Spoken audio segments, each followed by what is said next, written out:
Hello friends, welcome back to my YouTube channel. आज के इस वीडियो में हम डिस्कस करेंगे efficiency wage rate. Efficiency wage rate एक बहुत ही इम्पोर्टेंट टॉपिक है जो इग्नू के MEC 101 MA इकोनॉमिक्स के एग्जाम में बहुत रिपीटेडली पूछा जाता है। तो चलिए हम इस एफिशिएंसी वेज रेट के बारे में समझते हैं। सबसे पहले एफिशिएंसी वेज रेट होता क्या है? An efficiency wage rate is a wage paid by firms above the normal market wage in order to increase worker productivity and efficiency. यानी कि ये वो वेज हैं जो कोई फर्म पे करती है जो मार्केट स्टैंडर्ड है उससे भी ऊपर, तो उसको क्या कहा जाता है? Efficiency wage rate.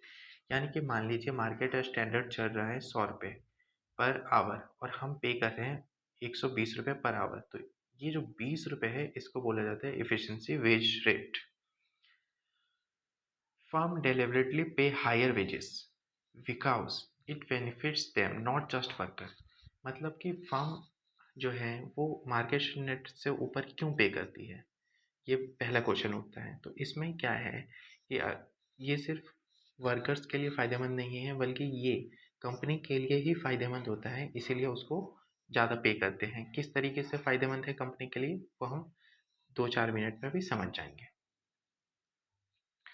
An efficiency wage is a higher than market wage paid to motivate worker to work harder, stay loyal and perform better। तो वेज रेट क्यों पे किया जाता है एफिशिएंसी वाला?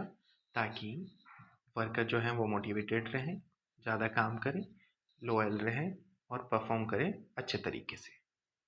वाई डू फर्म पे एफिशिएंसी वेज रेट? अब यहाँ पे क्वेश्चन ये है कि अगर फर्म पूरा मार्केट 100 रुपये दे रहा है तो वो कंपनी 120 रुपये क्यों दे रही है? तो इस चीज़ को अब हम समझते हैं। वाई डू फर्म्स पे एफिशिएंसी वेजेस? पहला जो कारण है वो है increase worker effort. Workers fear losing A high paying job so they work harder. यानी कि यहाँ पे एक उनके मन में डर बैठाया जाता है कि यहाँ पे 120 रुपये आपको मिल रहे हैं, कहीं और जाओगे तो 100 रुपये ही मिलेंगे।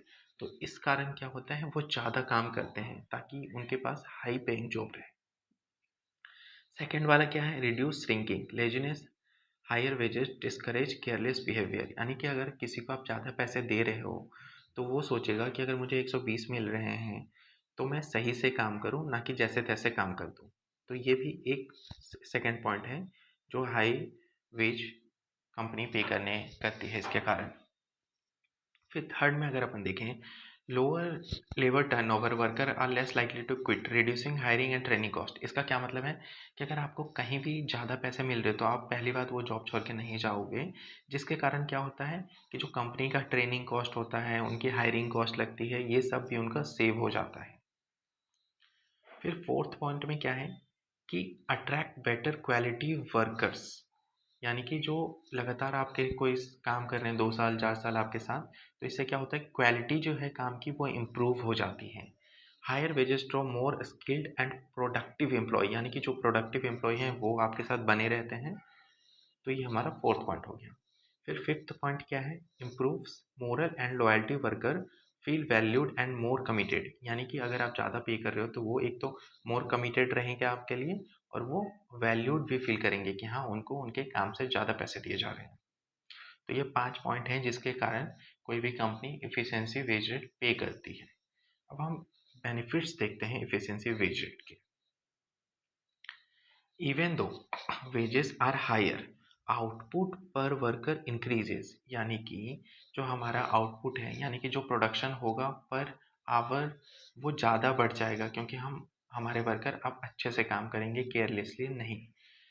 कॉस्ट पर यूनिट में फॉल। यानी कि अगर पहले हम बना रहे थे, मशीन चल रहा था हमारे पूरे दिन में 10 घंटे और हम कितना प्रोडक्शन कर पा रहे थे? 100 यूनिट।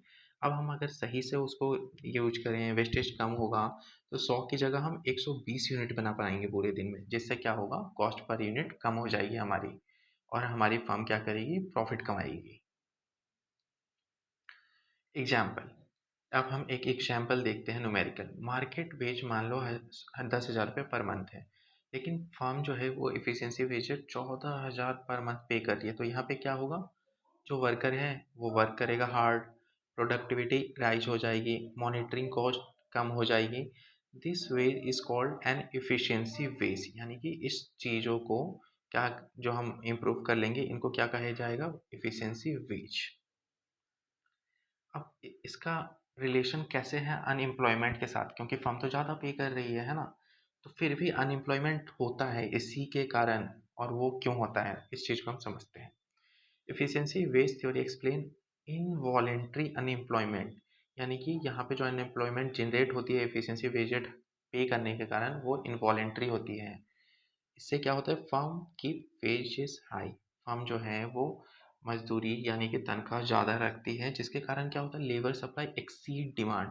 उनको 100 लोगों की ज़रूरत होती है लेकिन वहाँ अप्लाई कर देते हैं 150 लोग, तो जो बाकी के लोग हैं वो क्या हो गए, रिमेन अनएम्प्लॉयड। तो इस चीज़ को इनवॉलेंट्री अनएम्प्लॉयमेंट कहा जाता है। अगर हमें एक लाइन में एग्जाम में लिखना हो तो हम क्या लिखेंगे, N efficiency wage rate is a wage paid above the market clearing level, wage paid above the market clearing level to increase worker productivity, reduce shrinking and improve firm performance।